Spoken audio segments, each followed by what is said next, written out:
Alors les gars, je vais pas vous faire la fine bouche. Je n'irai pas par 4 chemins. Je vais vous dire la franche vérité. S'il y a un nouveau Toni Kroos au sein de ce milieu du Real Madrid aujourd'hui, ce n'est ni Bellingham ni Valverde, c'est tout simplement Arda Güler. Rendez-vous compte tout simplement les gars de son apport dans le match d'aujourd'hui de Real contre la formation de Getafe. Sa capacité à avoir ce génie créateur au milieu de terrain, à nous sortir des situations difficiles, à bonifier les ballons que ses coéquipiers lui passent, les gars. Il est tout simplement exceptionnel. Il nous a réalisé un match de génie, tout simplement, aujourd'hui. C'est vrai que le Real n'a pas été super brillant. C'est pas un Real au son retentissant. C'est pas un Real qui a dominé sur tous les plans la formation de Getafe. Mais réalisez une chose, les gars. La propreté du jeu de ce petit est tout simplement exceptionnelle. À chaque fois qu'il est titulaire, s'il n'est pas l'homme du match, il ne sera quand même pas le poussin de la rencontre parce que ce garçon-là a cette vision de jeu, a cette lecture de jeu, a cette avance dans la lecture. C'est la pédrie attitude de ce garçon qui me permet aujourd'hui de parler de lui tout simplement. Quel match il nous a sorti, quel niveau de match il nous a sorti aujourd'hui. Très propre dans son jeu, dans les relances, dans le service au milieu de terrain, dans la transmission rapide, dans la conservation, dans sa capacité à lancer ses partenaires. Quel match! C'est pas pour rien qu'il est élu homme de la rencontre. Salut à toi, bienvenue dans ce débrief du match du Real Madrid contre Getafe. Le Real avait des points à prendre aujourd'hui contre cette formation. On va évoquer cette rencontre, on va débriefer très rapidement. Moi, j'ai les 3 points qui m'ont percuté dans cette rencontre. Je vais vous le dire. Premièrement, il faut parler du Real qui a été sauvé par la présence de quelques génies au sein de cette formation. Le but qu'on a marqué aujourd'hui, c'est dû tout simplement à la présence de certains garçons. Alors le collectif, il a essayé de s'exprimer, ça se comprend déjà dans la composition de départ. Le Real aujourd'hui a affiché une équipe quasiment bis, une équipe avec des joueurs qui d'habitude ne commencent pas. La titularisation d'Arda Güler, la titularisation de Endrick à la pointe de l'attaque, Brahim sur le côté droit et un peu Vinicius sur le côté gauche. Ça a permis un peu à l'équipe de retrouver un équilibre qu'on avait perdu depuis très longtemps. Et la première mi-temps a commencé très très bien. Le Real a dominé quasiment les 45 minutes. Le Real avait les meilleures occasions de la rencontre. Le contrôle, la maîtrise. Le Real avait le son de la première mi-temps. Le Real impactait un peu, orientait le jeu et avait quasiment tous les grands enjeux de la première mi-temps. Et c'est ce qui a expliqué d'ailleurs les belles relations techniques entre certains joueurs de cette première mi-temps. On a vu l'entente parfaite entre Arda Güler et Brahim Diaz. Ces deux personnes-là parlent le même langage, ils ont le même football, ils ont quasiment la même langue, ils sont des Turcs dans le ballon, ils sont des Marocains dans le ballon, ils s'entendent très bien.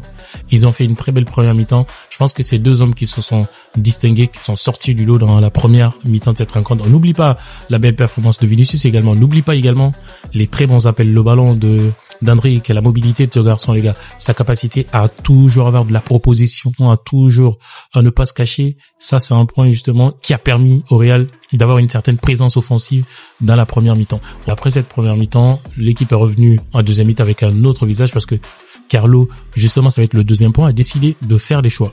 Et ces choix, justement, ont porté préjudice un peu à l'équilibre de l'équipe. Je sais pas si vous avez vu la même chose que moi. Deuxième mi-temps, j'ai vu une équipe un peu déséquilibrée. L'entrée en jeu de Camavinga, avec le repositionnement de Tchouaméni en défense, ça a changé tout simplement la façon de jouer de cette équipe. En deuxième mi-temps, on a vu une équipe qui a concédé plus d'occasions qu'autre chose. On n'a pas trop compris pourquoi.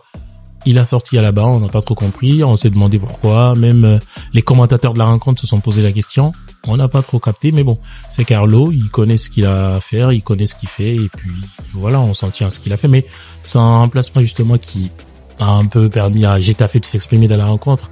Camavinga n'a pas fait une mauvaise entrée, il était très engagé, c'est d'ailleurs là son problème parce que trop d'engagement, un excès d'engagement tue l'engagement. Il s'empêtre un peu, il s'empale sur les adversaires, il s'amène un peu dans des situations un peu compliquées pour lui et au final il se retrouve avec des blessures. Il va falloir qu'il canalise un peu son énergie pour qu'il puisse s'exprimer très prochainement dans des meilleures rencontres et c'est tout simplement ce qui lui porte préjudice un peu trop souvent d'ailleurs, sinon globalement il a de très bonnes prestations aujourd'hui, c'est ce qu'il nous a montré. Tout simplement. Une deuxième mi-temps marquée également par l'entrée en jeu de quelques joueurs, Rodrigo et Bellingham, qui n'ont pas forcément imprimé leur image sur la rencontre, mais ils sont entrés en jeu, une façon de faire une répétition générale en vue de la finale de la Coupe des Saints tout simplement contre le FC Barcelone. Il a permis à certains joueurs d'avoir 45 minutes dans les jambes et 45 minutes de repos tout simplement. Et c'est ce qu'on a vu dans cette rencontre d'aujourd'hui.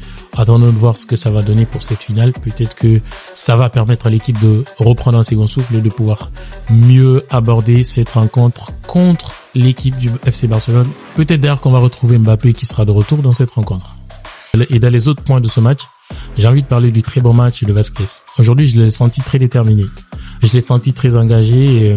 Un joueur qui a retrouvé de la confiance, qui était dans la proposition, qui était dans les tentatives offensives, il était dans la provocation. Il proposait également beaucoup de ballons, beaucoup d'appels dans les espaces pour Brahim. Ça, c'est un plus pour l'équipe. On a besoin de ce Vasquez-là. On a besoin de ce capitaine qui va donner l'exemple. On a besoin de ce joueur justement qui va se sentir en confiance. Et je pense que c'est un travail qu'il est en train de faire sur lui en ce moment. On l'a vu dans le match retour contre Arsenal il a disputé une bonne partie de la rencontre et aujourd'hui il nous sort une belle copie, c'est pas très mal.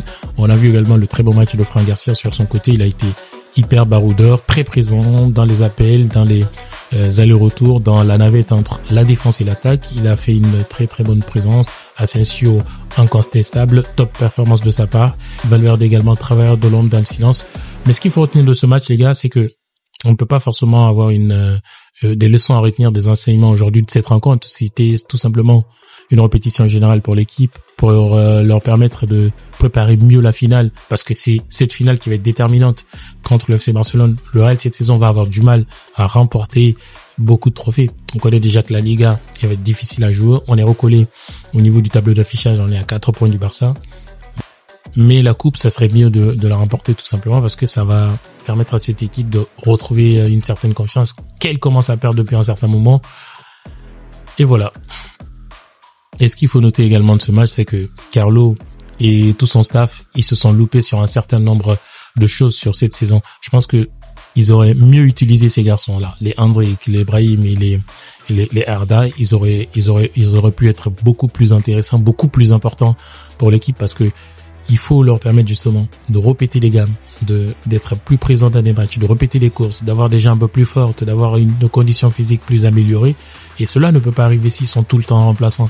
Il va falloir il aurait dû leur faire commencer certains matchs pour qu'ils puissent apprendre à vraiment jouer des matchs aussi compliqués comme ça. Aujourd'hui, il serait tout simplement à un top niveau. C'est ce qui arrive au Barça, c'est ce qui arrive dans les autres. Mais je pense qu'il a très mal utilisé un certain nombre de joueurs au sein de l'effectif du Real, ce qui a expliqué tout simplement la descente, un peu le côté down de l'effectif de cette saison.